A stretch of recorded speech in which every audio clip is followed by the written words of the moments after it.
UFC ရဲ့တမိုင်းတစ်ဆောက်အသက်ငယ်ဆုံး fighter တူဖြစ်ပေမဲ့သူအသက်23နှစ်ရွယ် Flyweight Ranked သတ်မှတ်ထားခြင်းခံရသူ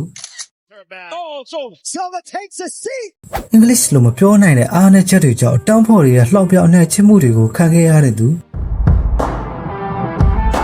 Joshua Fan လို့ပြောလိုက်တာနဲ့ UFC ရဲ့ပွဲဦးထက်မှပြိုင်ဘက်ကိုအနိုင်ယူခဲ့တဲ့သူကမ္ဘာအသက်ငယ်ဆုံးနဲ့လာလာစီတဲ့ fighter တယောက်ဆိုတာအားလုံးပဲသိထားပြီးသားဖြစ်မှာပါ able to take advantage of his opponents, which is on the feet. He walks to the edge of the void or into the void, starts his combination. တကယ်တော့ Van ဟာမြန်မာနိုင်ငံဟာခါမြို့လေးမှာမွေးဖွားလာခဲ့ရသူတယောက်ပါသူ့သက်10နှစ်သားအရွယ်ရောက်မှနိုင်ငံရေးအခြေအနေတွေကြောင့်တာသမီတွေရဲ့မတိကျတဲ့အနာဂတ်ကိုတွေးပူပြီးမလေးရှားနိုင်ငံမှာဒုက္ခသည်ဖြစ်နေနေထိုင်ခဲ့ပါတယ်ဒီလိုနဲ့ Van တို့မိသားစုဟာကံကောင်းထမ်းမောက်စွာနဲ့ပဲအမေရိကန်နိုင်ငံ Houston မြို့လေးမှာဆက်လက်အခြေချခွင့်ရလာခဲ့တယ် Van ဟာဘာသာစကားမတူတဲ့နာမည်အသစ်တစ်ခုမှာအခက်ခဲပေါင်းများစွာရင်ဆိုင်ခဲ့ရတယ်မကြခဏလည်းအเจ้าမအနိုင်ကျင့်ခြင်းကိုလည်းခံခဲ့ရပါသေးတယ်ဒီလိုမခံချင်စိတ်တွေနဲ့ပဲကိုခံပညာရက်ကိုလေ့လာဖို့စိတ်ဝင်စားလာခဲ့တယ်အဲ့ဒီတွေ့ကြုံတွေကပဲသူ့ကို fighter တယောက်ဖြစ်လာဖို့တွန်းအားပေးခဲ့တယ်အဲ့ဒီနောက် Van ဟာခြေတစ်ခုမှစတင်ကစားခဲ့ပြီး MMA ကိုလည်းပြည့်ပြည့်ထက်ထက်ဆက်လက်လေ့ကျင့်ခဲ့တယ်2021ခုနှစ်မှာတော့ Philly FC52 မှာသွေးပြက်လောက်စရာထိုးပွဲတွေနဲ့သူ့ရဲ့ပထမဆုံး professional ပွဲဖြစ်တဲ့တိုနီကိုဒုတိယအချိန်မှာပဲအလဲထိုးပြက်အနိုင်ယူခဲ့ပြီး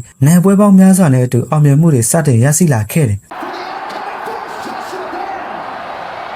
ဒါပေမဲ့လည်း Van ဟာသူရရှိခဲ့တဲ့အောင်မြင်မှုအနည်းငယ်လေးတွေအပေါ်တာယာမတိတ်နေသေးပဲ2023ခုနှစ်မှာသူ့ရဲ့ရည်မှန်းချက်ပါနိုင်ဖြစ်တဲ့ UFC နဲ့စာချုပ်ချုပ်ဆိုလာနိုင်တဲ့ UFC ရဲ့အသက်ငယ်ဆုံးမြန်မာ fighter တယောက်ဖြစ်လာခဲ့တယ်။တစ်ချိန်တည်းမှာပဲ Van ဟာ Vicky ဇက်လန်တွေက Venus the Fearless ကိုကြည့်ပြီးတော့သူ့ကိုယ်သူ Fearless လို့ခေါ်ဖို့ဆုံးဖြတ်ခဲ့တယ်။ Looking back into our background, you know, the Chi tribe, we was fearless. I was watching the Viking movie too, and I saw that Ragnar the Fearless. အဲ့ဒီနောက်ဇာတကန်နဲ့ပွဲပြီးမှာတော့ The Fearless ဆိုတဲ့နာမည်က MMA Fearless တလွှားမှာရေပန်းစားလာခဲ့ပြီး Flyweight Defensive Fighter စဖြစ်လာခဲ့တယ်2025ခုနှစ်ဇွန်လ28ရက်နေ့ UFC 317မှာတော့အမေရိကန်နိုင်ငံသား Ryder Viver ကိုအလဲထိုးတဲ့အနိုင်ယူခဲ့တာကြောင့်အကောင့်သေးပြီးအစိတ်ပြင်းတဲ့မွေပြိုးလို့တော့တင်စားခံရတယ်ပွဲပြီးမှာတော့ Joshua Van ဟာပါတိုဂျာနဲ့ First လုပ်ခဲ့ပြီးကြောက်ရွံ့မှုမရှိခဲ့တဲ့အပြင်ပညာသားပါလုံလာတဲ့စကလုံးတွေနဲ့ပြိုင်ဘက်ကိုမတိမတာချေမှုခဲ့တယ်Champion, but he had never fought Joshua Van.